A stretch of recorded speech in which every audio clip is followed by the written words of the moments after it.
रीतिकाल और रीतिकालीन साहित्य पर रीतिकाल के पाठ्यक्रम पर दीर्घोत्तरीय प्रश्न, टिप्पणियां, संक्षिप्त उत्तर वाले प्रश्न और वस्तुनिष्ठ प्रश्न। बच्चों, रीतिकाल का पाठ्यक्रम थोड़ा है, यानी भक्ति काल की तुलना में रीतिकाल का पाठ्यक्रम बहुत थोड़ा है। रीतिकाल का जो पाठ्यक्रम है, जो टॉपिक है, वह पहला टॉपिक रीतिकालीन राजनीतिक, धार्मिक, सामाजिक तथा साहित्यिक पृष्ठभूमि या परिस्थितियां। इस टॉपिक पर दीर्घोत्तरीय प्रश्न इस तरह के पूछे जा सकते हैं। पहला प्रश्न इस तरह का होगा, रीतिकालीन राजनीतिक, धार्मिक और सामाजिक परिस्थितियों को स्पष्ट कीजिए। इसी टॉपिक पर दूसरा प्रश्न ऐसा हो सकता है, रीतिकालीन राजनीतिक, धार्मिक और साहित्यिक पृष्ठभूमियों को विशद कीजिए। और इसी टॉपिक पर तीसरा प्रश्न हो सकता है, रीतिकालीन परिस्थितियों का संक्षेप में परिचय दीजिए। बच्चों, रीतिकाल का जो पहला टॉपिक है उसी पर आधारित यह प्रश्न पूछे जा सकते हैं। रीतिकाल का जो दूसरा अत्यंत महत्वपूर्ण टॉपिक है, प्रवृत्तियां और विशेषताएं, यानी रीतिकालीन साहित्य की जो प्रवृत्तियां है अथवा विशेषताएं है, विद्वानों ने लगभग 13 प्रवृत्तियां मानी है। उसी पर आधारित परीक्षा में लगभग 99% दीर्घोत्तरीय प्रश्न पूछा जाता है। यह टॉपिक आप लोगों की परीक्षा के लिए अत्यंत महत्वपूर्ण हो सकता है। इस टॉपिक पर आप लोगों को इस तरह का प्रश्न पूछा जा सकता है, रीतिकालीन साहित्य की प्रमुख प्रवृत्तियों का विवेचन कीजिए। इसी टॉपिक पर दूसरा प्रश्न इस तरह का हो सकता है, रीतिकालीन काव्यधारा की विशेषताओं पर प्रकाश डालिए। इसी टॉपिक पर तीसरा प्रश्न इस तरह का हो सकता है, रीति काव्यधारा का परिचय देते हुए कवि बिहारी के योगदान को स्पष्ट कीजिए। बच्चों, इन प्रश्नों के जो उत्तर है वही उत्तर आप लोगों को रीतिकालीन काव्य हो या साहित्य हो, उसकी जो 13 प्रवृत्तियां विद्वानों ने मानी है, उसी प्रवृत्तियों को आप लोगों को लिखना होगा। तीसरा प्रश्न दीर्घोत्तरी इस तरह का हो सकता है, रीतिकालीन 2 प्रमुख कवियों का परिचय दीजिए। बच्चों, आप लोगों के अध्ययन के लिए या आप लोगों के पाठ्यक्रम में 3 कवि रीतिकाल के हैं। एक कवि केशवदास, दूसरा कवि बिहारी और तीसरा कवि घनानंद।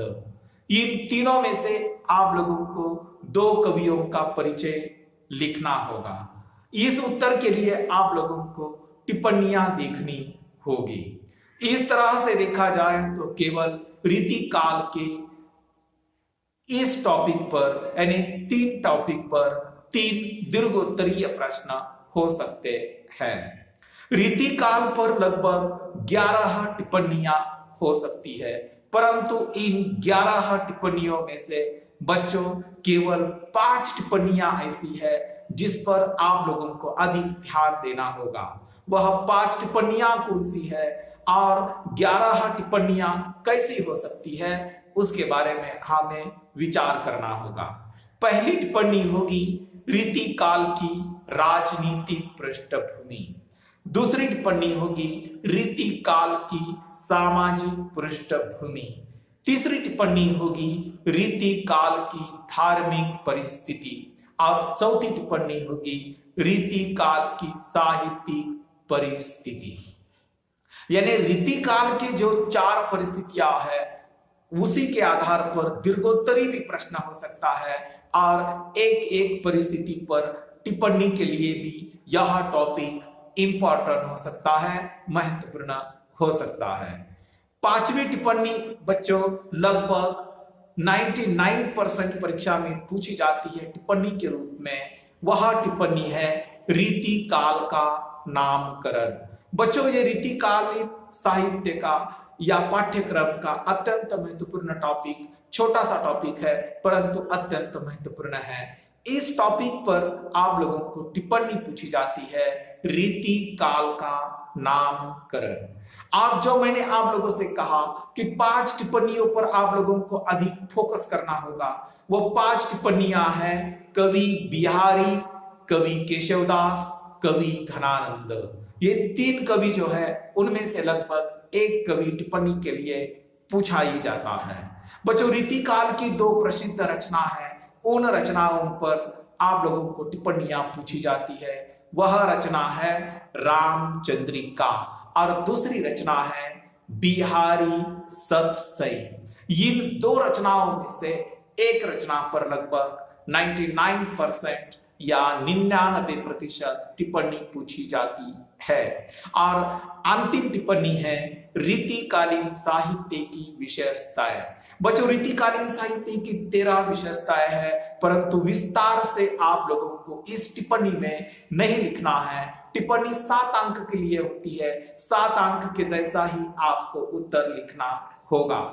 इस टिप्पणी में आप लोगों को केवल रीतिकालीन साहित्य की जो 13 प्रवृत्तियां या 13 विशेषताएं हैं, केवल उनका शीर्षक आपको लिखना होगा, अधिक विस्तार से आपको नहीं लिखना है।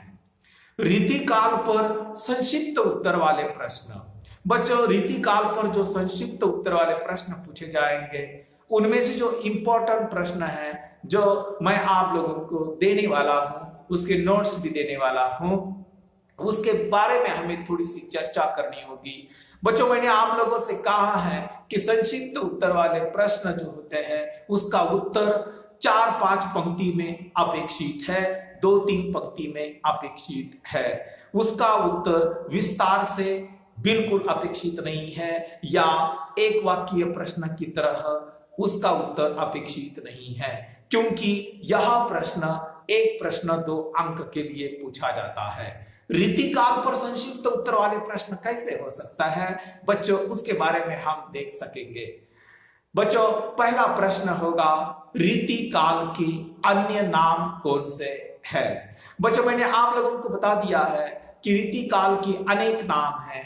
रीतिकाल को अलंकृत काल भी कहा जाता है, अलंकरण काल भी कहा जाता है, श्रृंगार काल, उत्तर मध्य काल भी कहा जाता है। दूसरा प्रश्न है रीतिकाल को श्रृंगार काल क्यों कहते हैं। बच्चों रीतिकाल को श्रृंगार काल कहा जाता है, इसका कारण यह है कि रीतिकाल में श्रृंगार की प्रवृत्ति अधिक मात्रा में थी, श्रृंगार का साहित्य अधिक मात्रा में लिखा गया, इसलिए रीतिकाल को श्रृंगार काल कहा जाता है। तीसरा प्रश्न है रीतिकाल की किन्हीं 2 विशेषताओं को लिखिए। रीतिकाल की लगभग 13 विशेषताएं हैं, उनमें उन 13 विशेषताओं में से किसी भी 2 विशेषताओं को आप लोग लिख सकते हो। जैसे कि प्रारंभ की जो विशेषताएं है वह श्रृंगारिकता है, अलंकारिकता है।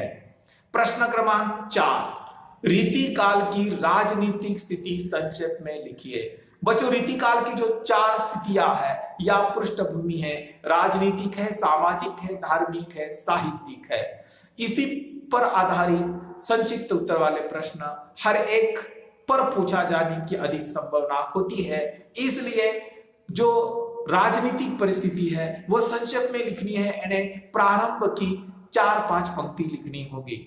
जैसे कि उदाहरण के रूप में राजनीतिक दृष्टि से यह काल मुगलों के शासन के वैभव के विकास का और उसके बाद विनाश का युग कहा जा सकता है। यानी राजनीतिक दृष्टि से यह समय व्यक्तिवादी निरंकुश राजतंत्र का बोलबाला रहा है। 5वां प्रश्न है रीतिकालीन की धार्मिक स्थिति संक्षेप में लिखिए।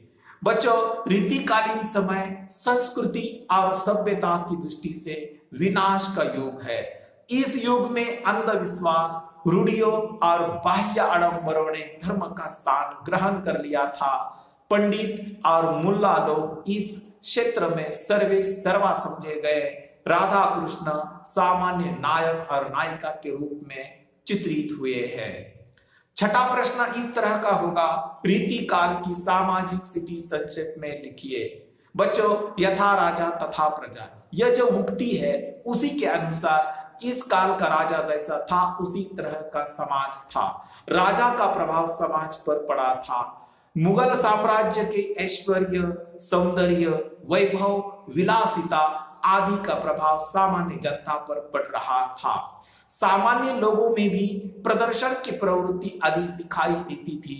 नारी केवल भोग की, मनोरंजन की वस्तु समझी गई थी।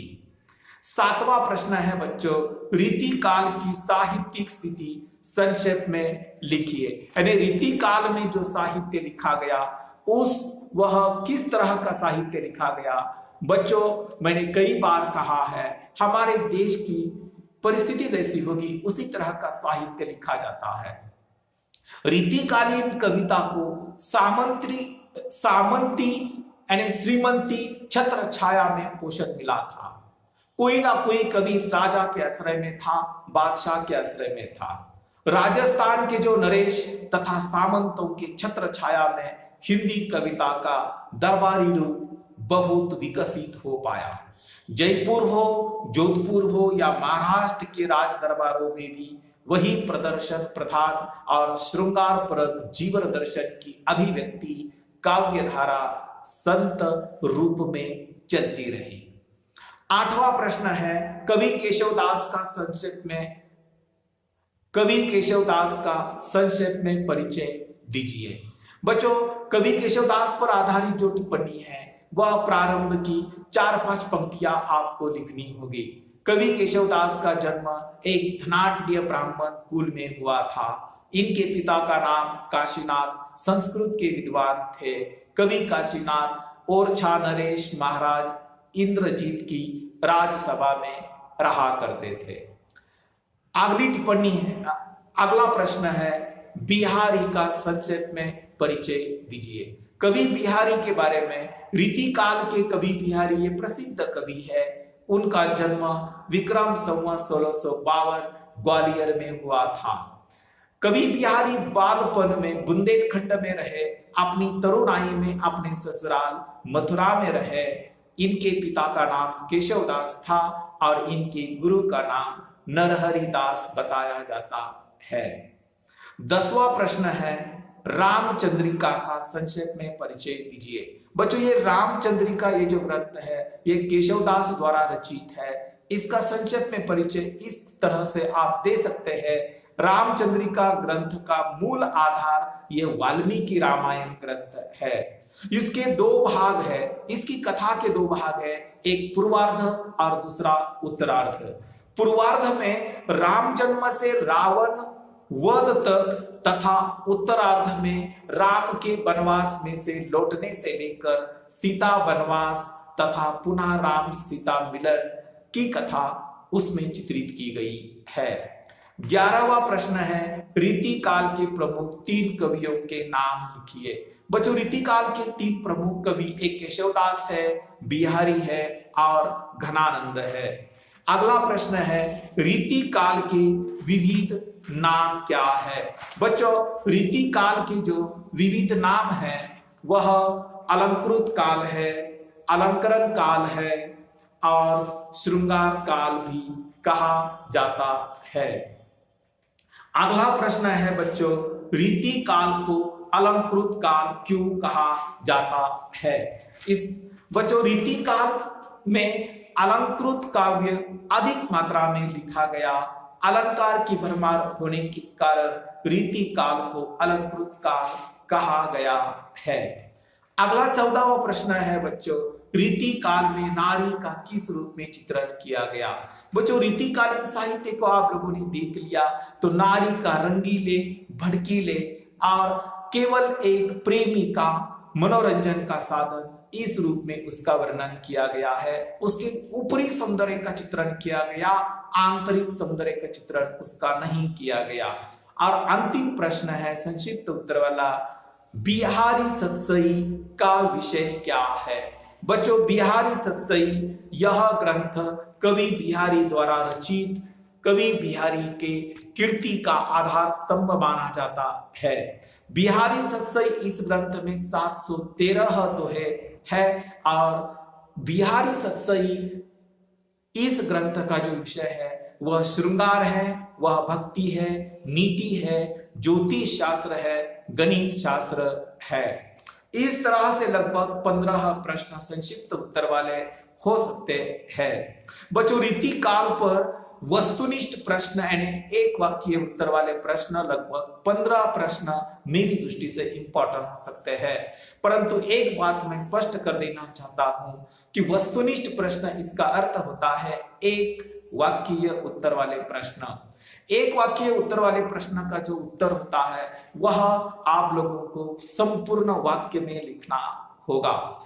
वह 15 प्रश्न जो इंपॉर्टेंट है उसी के बारे में हम चर्चा कर सकते हैं। पहला प्रश्न है, रीति काल का प्रतिपाद्य विषय क्या है। रीति काल का प्रतिपाद्य विषय यानी रीति काल में जो काव्य लिखा गया, साहित्य लिखा गया, उसका मुख्य विषय क्या है, तो उसका मुख्य विषय श्रृंगार है। दूसरा प्रश्न, रीति काव्य की प्रमुख भाषा कौन सी है। बच्चों, रीति काल में जितना भी काव्य लिखा गया उसकी प्रमुख भाषा ब्रज भाषा है।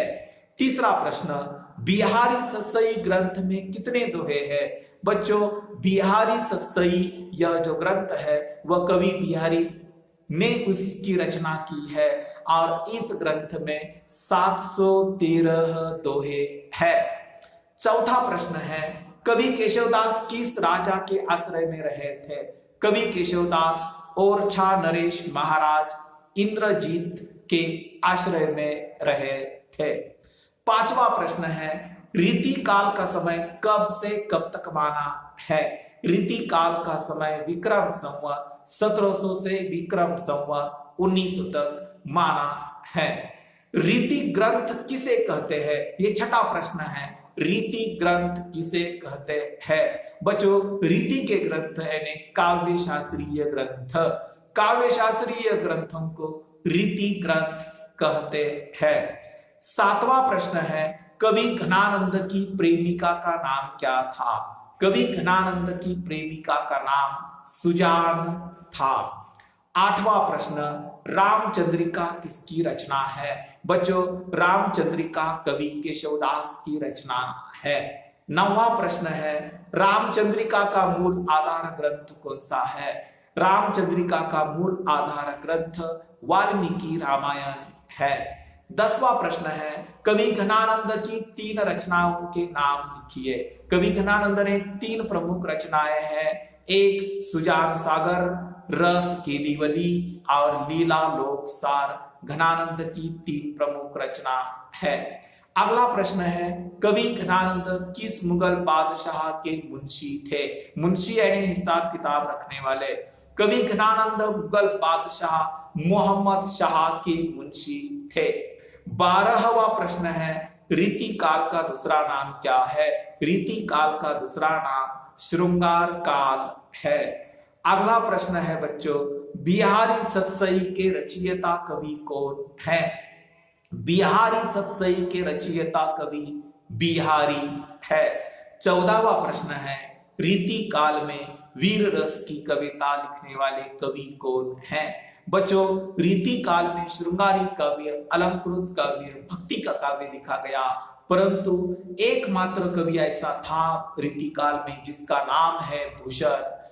भूषण शिवाजी महाराज के दरबार में रहे, छत्रपति शिवाजी महाराज के आश्रय में रहे और शिवाजी महाराज की वीरता का गुणगान, उनकी दानशीलता, उनकी वीरता, उनका साहस, उसी का चित्रण कवि भूषण ने अपने ग्रंथों में किया है। और अंतिम प्रश्न है, रीतिकालीन वीर रस के प्रमुख कवि कौन है। रीतिकालीन वीर रस के प्रमुख कवि भूषण हैं। इस तरह से आदिकाल, मध्यकाल यानी भक्ति काल और रीतिकाल तक का सारा पाठ्यक्रम, उसी पर लेक्चर वीडियो के माध्यम से आप तक मैंने पहुंचाने का काम किया है। और रीति काल तक के जितने भी नोट्स परीक्षा के लिए आवश्यक है वे पीडीएफ के माध्यम से व्हाट्सएप ग्रुप पर मैंने आज तक आप लोगों तक पहुंचाने का काम किया है। आदि काल पर, भक्ति काल पर, रीति काल पर दीर्घोत्तरी प्रश्न, टिप्पणियां, संक्षिप्त उत्तर वाले प्रश्न, वस्तुनिष्ठ प्रश्न आप तक जल्दी ही पहुंच जाएंगे। और आप लोगों का प्रथम सत्र का यस्त्री का जो पाठ्यक्रम है वह समाप्त हुआ है, कुछ भी रहा नहीं है। धन्यवाद।